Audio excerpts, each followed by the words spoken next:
Je pourrais quand même dire, le temps de faire une petite transition, que nous aurions parlé, pour donner envie à tout le monde de le faire, de ce livre qui vient de sortir, Les prises Doyon, c'est-à-dire le fait que on puisse, l'auteur Anthony Colo parle au dos des prises d'otages au karaté en passant par celles qu'il croyait prendre. C'était un jeu de langage autour du travail de Doillon. Je voudrais en montrer quelques images quand même pour que vous ayez envie de nous retrouver une autre fois, parce que c'était à la fois une façon de parler de ce travail merveilleux, 1 heure avec un auteur qui commence, vous l'avez compris, dans les années...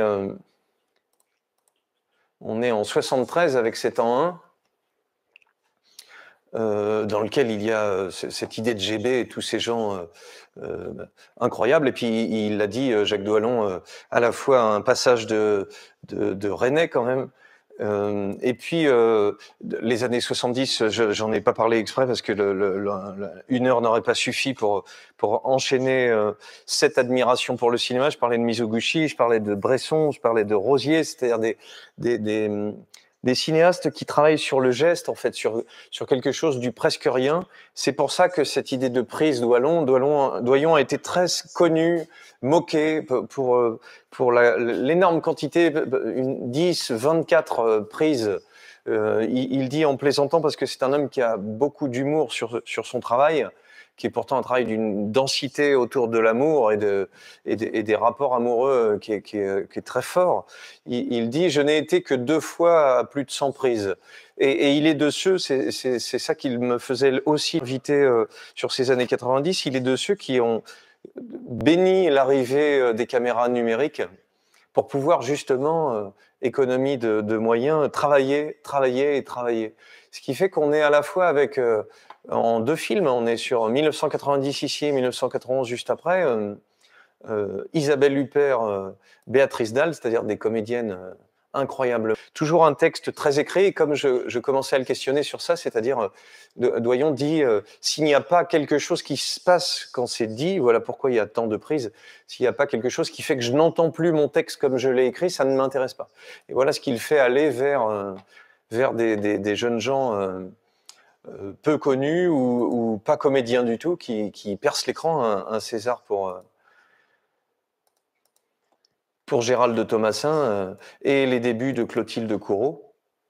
Voilà, j'aurais aimé qu'on parle de ça, je le referais, ce rapport au mot, à l'interprétation, à quelque chose qui a à voir avec une sorte de musique. Quand j'ai préparé l'interview, je lui disais que ça me faisait penser à Rohmer, et en effet, il était très convaincant en me disant que ça faisait pas penser du tout à Rohmer, parce que justement, quand Rohmer écrit, il y a une musicalité, il y a très peu de prises, et il n'y a pas quelque chose de l'ordre de la transformation, ça reste très littéraire. Et chez Doillon, il y a quelque chose du décalage qui l'intéresse, où le corps de l'acteur et donc des corps qui sont assez différents, des gueules, des personnalités qui sont assez différentes, permettront de transformer le texte.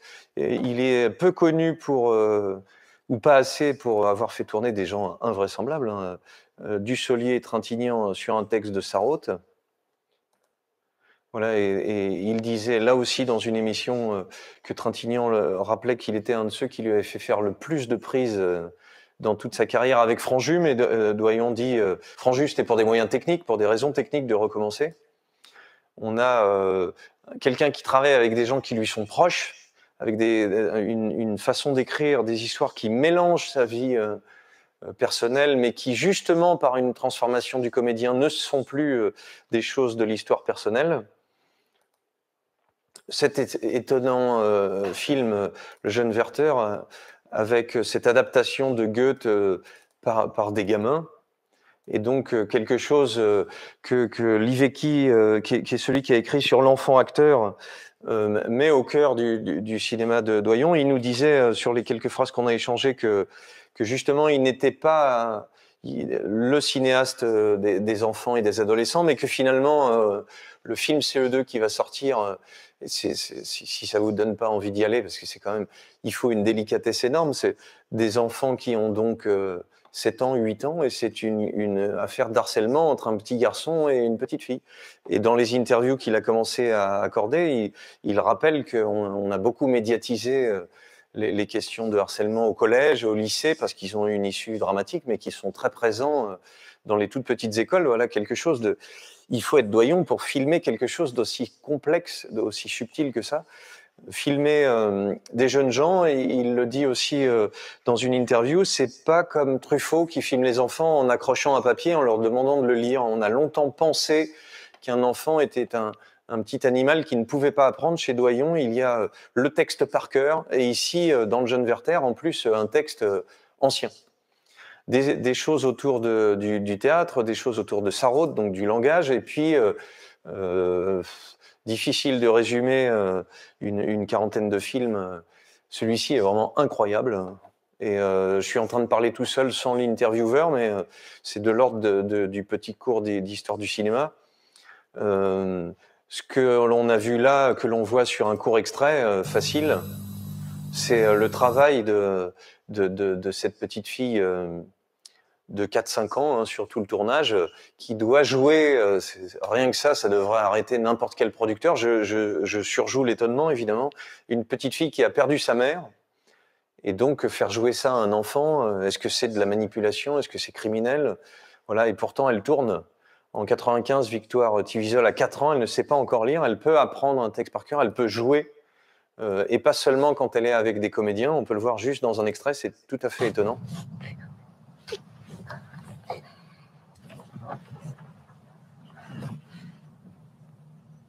Oh oui, tu vas réussir. Elle était toute cassée, tu sais. Il n'y avait rien à faire. Rien.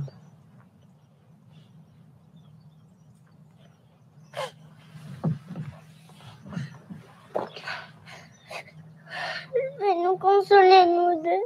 Oui, je veux.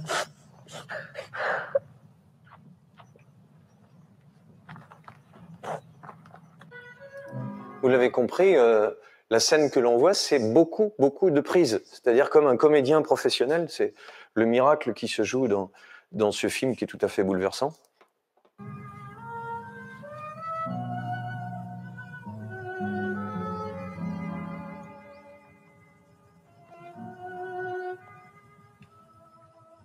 Maintenant, tout le monde est parti. Tu peux venir. Tu peux faire un petit effort.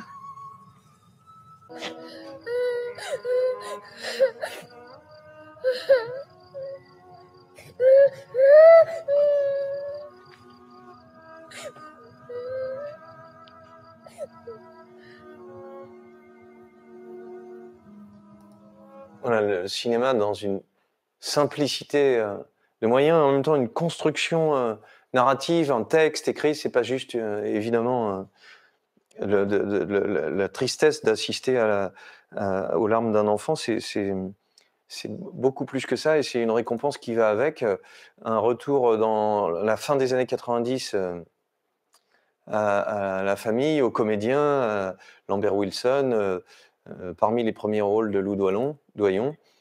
Et puis,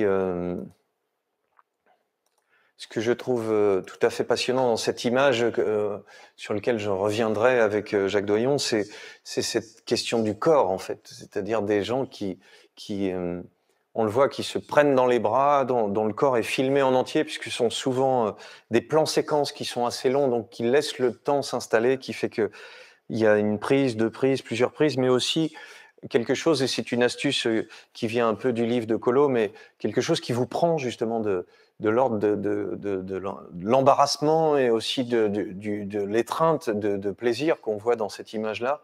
Je vais y revenir juste après. Et puis quelque chose que j'aimerais avoir l'occasion de redire à Jacques Doyon. J'ai projeté ce film lors d'un festival Villes Étoiles au Cinoche de Ris. C'est un film qui se passe en banlieue, et c'est la seule fois où Jacques Doyon, qui n'en est pas familier, va le filmer. Et je voulais absolument le projeter parce que c'est l'histoire de cette jeune fille qui a ses copains, un chien que tout le monde veut, qui se le fait piquer, musique d'Oxmo Puccino, voilà, quelque chose qui pourrait sembler presque anecdotique dans le sens où voilà un cinéaste du langage, des choses délicates, pourquoi viendrait-il en banlieue? Et je voudrais témoigner du fait que c'est la première chose qu'il m'a dite quand je lui ai proposé de venir commenter Petit Frère qu'on projetait à Ris-Orangis, donc tout près d'Évry où je vis, dans des villes nouvelles d'Île-de-France. Il m'a dit, je voudrais pas justement, il se souciait de la façon dont serait perçu par ceux qui vivent dans ces lieux le film. Il voulait pas qu'il y ait quelque chose qui serait une sorte de fausse note. Et je trouve que cette sensibilité à ceux qui vont regarder vient de cette sensibilité à ceux qui veulent l'écouter. Et c'est pour ça aussi que c'était plus touchant de libérer Jacques Doillon pour qu'on ne le voit pas, pour que les conditions d'interview soient les meilleures. Voilà, sur le tournage de Petit Frère, un document ancien. Kim, quand t'as buvais, c'était violent pour moi. Voilà l'échange à propos de Romer et de cette capacité-là. Doillon a pas finalement de rapport avec Éric Romer. Celui qu'il a, c'est celui du Raja de 2003 avec Pascal Grégory, où il me disait que Romer l'avait félicité sur ce film, et donc je vous invite là aussi à le découvrir. Et puis, ce qui est le plus incroyable, qui fait que même si je raconte très bien, rien ne viendra remplacer que l'auteur puisse parler de ce film, c'est quelque chose d'incroyable. C'est simple. 2013, mes séances de lutte. Vous êtes devant Sarah Forestier et James Thierry, donc on a quand même des comédiens incroyablement importants. Et vous devinez en regardant cette image deux choses. À la fois qu'il s'agit d'amour, on dirait un acte sexuel, une rencontre. À la fois, elle serait dans la boue, dans l'eau, dans des conditions qui sont pas les bonnes. Et à la fois, mes séances de lutte, des deux personnages qui ne cessent de passer de l'amour à la bataille. C'est-à-dire de quelque chose qui est de l'ordre de l'étreinte, de l'embrasement, qui fait qu'il y a ici, en un sens, moins de dialogue d'ailleurs que de rapports de corps, que de rapports d'étreinte et de mélange. Et c'est là où le fait d'inviter James Thierry, qui vient aussi de ce monde, pas seulement du cinéma, mais aussi du corps, du mime, du cirque.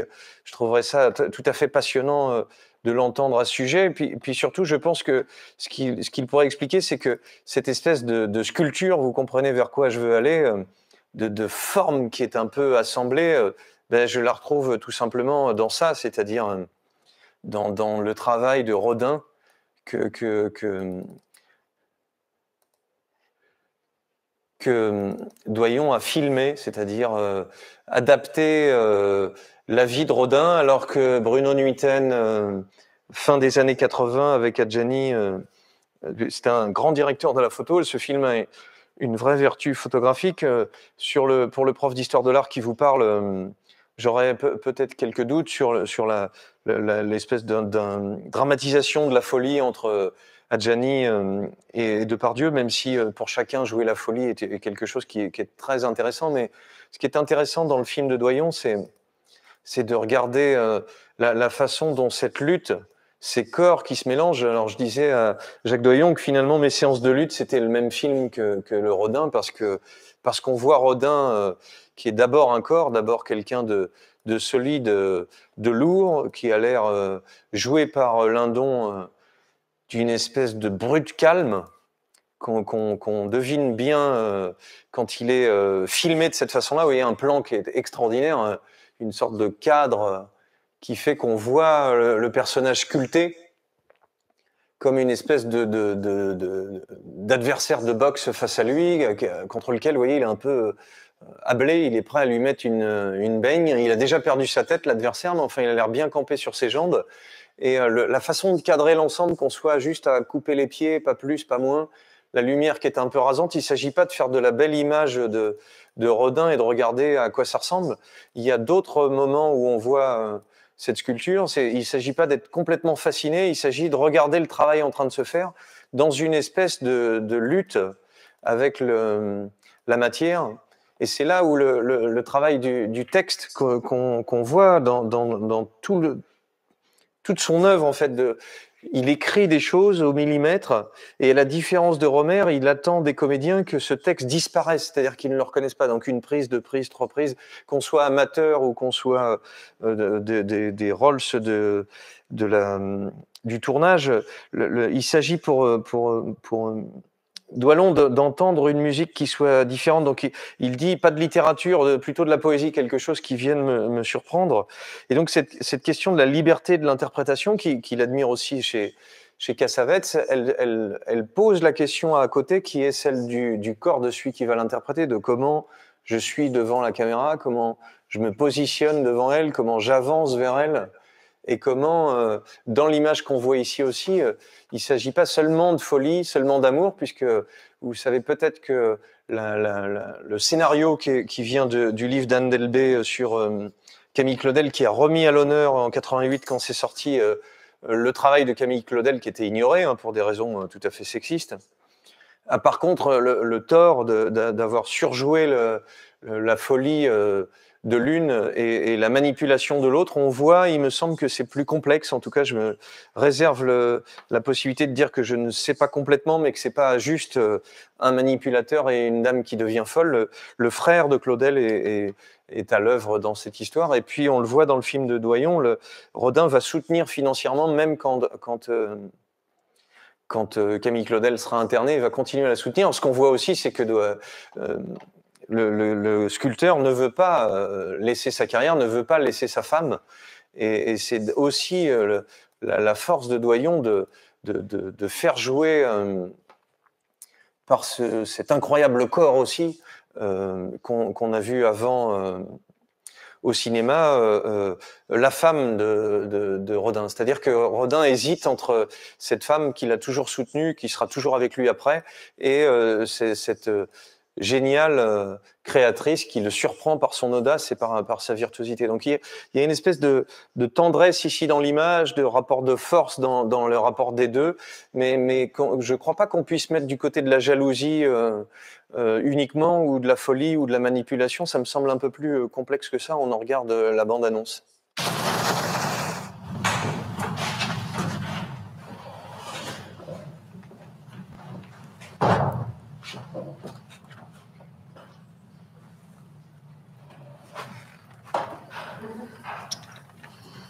Cette fois, je te tiens. Si seulement tu voulais bien accepter encore.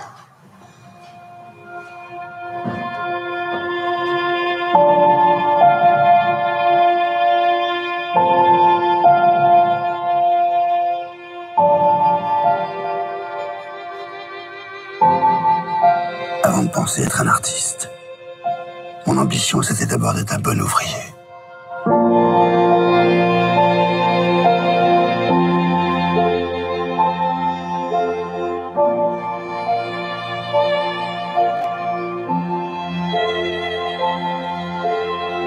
Regardez ici, la façon dont il filme, caméra à l'épaule, on n'est pas loin de Cassavetes, mais il a l'air d'être... il se baisse, il regarde, il cherche, il a l'air d'être face à un adversaire de boxe, et donc il y a quelque chose de l'agilité, c'est pas comme ça qu'on voit un sculpteur qui sculpte, c'est pas comme ça qu'on en a l'imagerie, mais en même temps, ce qui me semble assez impressionnant, c'est cette idée que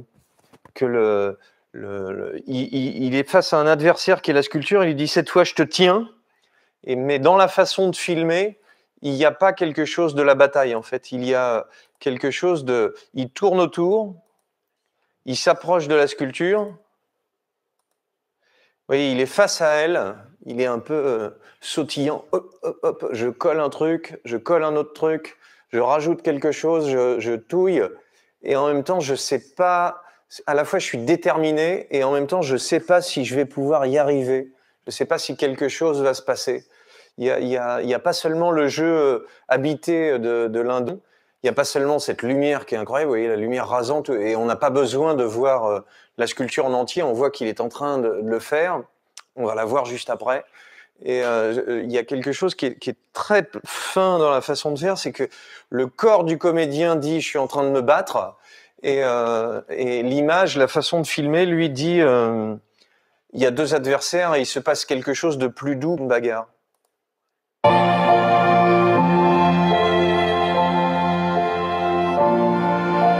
Si je pouvais être une modeste présence à vos côtés.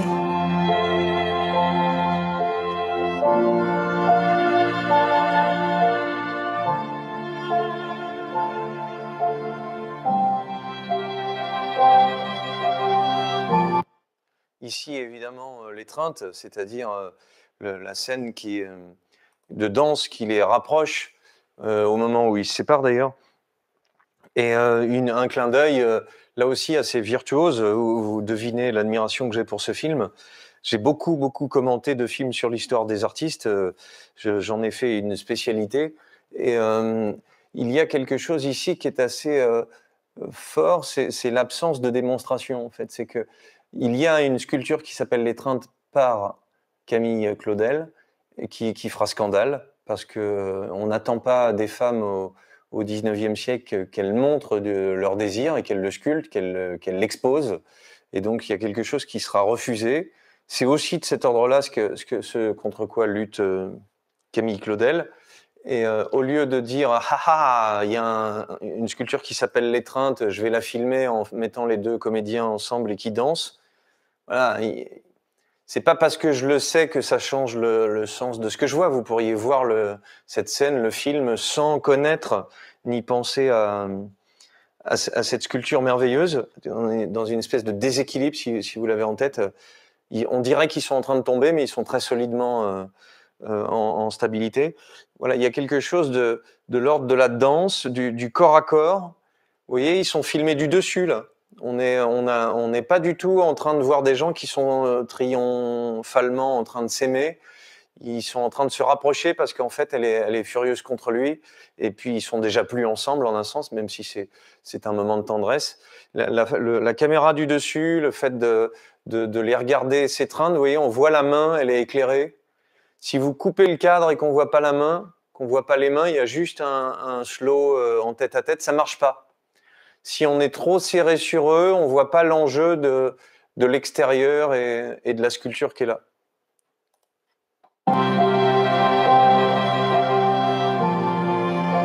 C'est toi qui sais depuis le temps que ça dure avec ta Claudel. Voilà, un coup de génie aussi, authentique. Quand vous faites poser un Balzac pour lui rendre hommage et que vous n'avez pas de Balzac sous la main et que vous avez à la fois un géant de la littérature, vous le savez peut-être, mais les premières sculptures de Balzac par Rodin seront refusées puisqu'il en fait un corps, on le voit ici, hein, un bidon, une quéquette, il a l'air posé presque en grand écart. Qu'est-ce qu'il fait poser et qu'est-ce que Doillon a l'idée de faire poser? Une femme enceinte. Il prend ça à la réalité historique, mais en les filmant là, il y a là aussi quelque chose qui me semble assez fin. C'est comme exercice d'admiration. J'enverrai la vidéo et je trouve ça vraiment authentiquement très fort. C'est que, vous voyez, on a une femme très belle sur la gauche, enceinte. Ça serait facile avec un directeur de la photo de filmer, de cadrer pour avoir quelque chose de très sensuel, l'histoire de la sculpture, la terre, le plâtre. C'est quelque chose de cet ordre-là, évidemment. Et ça serait très flatteur. Et là, vous voyez, elle est arc-boutée. C'est pas du tout. On voit pas d'image de film, de photo d'une femme enceinte qui se tient de cette façon-là, avec ce ventre. Et puis, c'est une façon de regarder autrement Balzac. Il est enceint de ses œuvres, c'est le cas de le dire. Hein, c'est pas du tout une ironie. Il devrait pas être un homme nu. Il devrait pas être un corps ventripotent comme ça. Il fera poser, on le voit aussi dans le film, un modèle homme beaucoup plus coriace. Il trouve pas comment faire. Mais l'idée de Rodin ici montrée, c'est à la fois de dire c'est un génie, mais c'est un génie qui vient du souffle, qui dit ces textes, qui les écrit et qui en fait une sorte de matière. Et c'est cette matière qui l'intéresse de montrer visuellement, Rodin, c'est-à-dire de cette espèce d'arc de jambe là qui tient pas debout. Oui, personne se tient comme ça. D'ailleurs, le modèle à côté, le réel, se déhanche. En fait, on a l'inclinaison de ses hanches et puis le déhanché de l'autre côté. Ici, il a l'air en double appui, comme s'il était sur ses deux pattes. Oui, d'accord. Mais la partie inférieure de sa jambe ne devrait pas tourner de cette façon-là. On peut pas se tenir de cette façon-là. La vraisemblance, c'est pas la question chez Rodin. Et penser que Balzac n'est pas juste un auteur, une plume, une voix, un visage, mais tout autant une sorte de Dionysos, de lutin, de sac de charbon, voilà, et de le montrer de cette façon-là, c'est-à-dire en faisant un parallèle, en disant à la fois, regardez, je copie un truc qui est pas vraiment le modèle, et puis en même temps, je suis sur autre chose. Je trouve que c'est une vraie prouesse. Je ne cherche pas à plaire. Moi, tout ce que je veux, c'est être vrai. Vous avez provoqué le dernier scandale du siècle. C'est l'occasion de revenir sur nos 150 épisodes. Le petit moustachu qui passait là est un homme que l'histoire de l'art devrait admirer encore plus. C'est Octave Mirbeau. Et quelqu'un qui a beaucoup défendu, la critique s'invente au 19e siècle à ce moment-là, c'est-à-dire le fait de soutenir les artistes, le fait de les étrier aussi, d'apporter un regard dessus, et jusqu'à Piala, dont Doyon me disait que c'est l'artiste cinéaste dont il se sent le plus proche finalement. Et j'aimerais que Nathalie Hubert, qui a monté des films pour Jacques Doyon et qui a monté ce chef-d'œuvre des années 90 qui est le Van Gogh de Piala, accepte avec mes insistances de répondre à comment elle a travaillé avec ces deux artistes immenses et comment justement elle a travaillé l'image de gens qui font des images. Et comment cette histoire qu'on trace aujourd'hui, elle est aussi dans le fait que des gens qui parlent des images, des gens qui critiquent les images, des gens qui font les images entre les artistes, entre les historiens du jeu vidéo, de l'art américain, comment tous ces gens fabriquent un art et qu'il ne s'agit pas seulement de le regarder innocemment. Dernier scandale du siècle.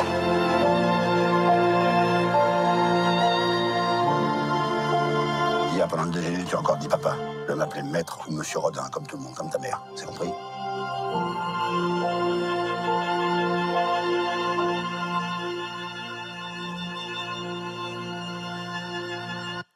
Voilà, la sculpture, encore une trouvaille, il y en a d'autres.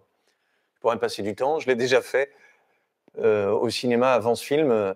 Il est en train d'étreindre un arbre qui a une forme complètement incroyable. Et là aussi, on a une trouvaille de cinéaste géniale. Hein. Non, il faut quelque chose qui soit... Vous voyez, le plan est ouvert. À la fois, l'arbre nous fait barrage, et à la fois, il y a une espèce d'horizon derrière, mais d'horizon que l'on ne voit pas ni par l'eau, ni par les feuillages qui viennent bloquer l'ensemble. Tout ça est complètement fermé, et il n'y a que l'artiste face à ce qu'il touche. La beauté, on ne la trouve que dans le travail. Sans lui, on est foutu.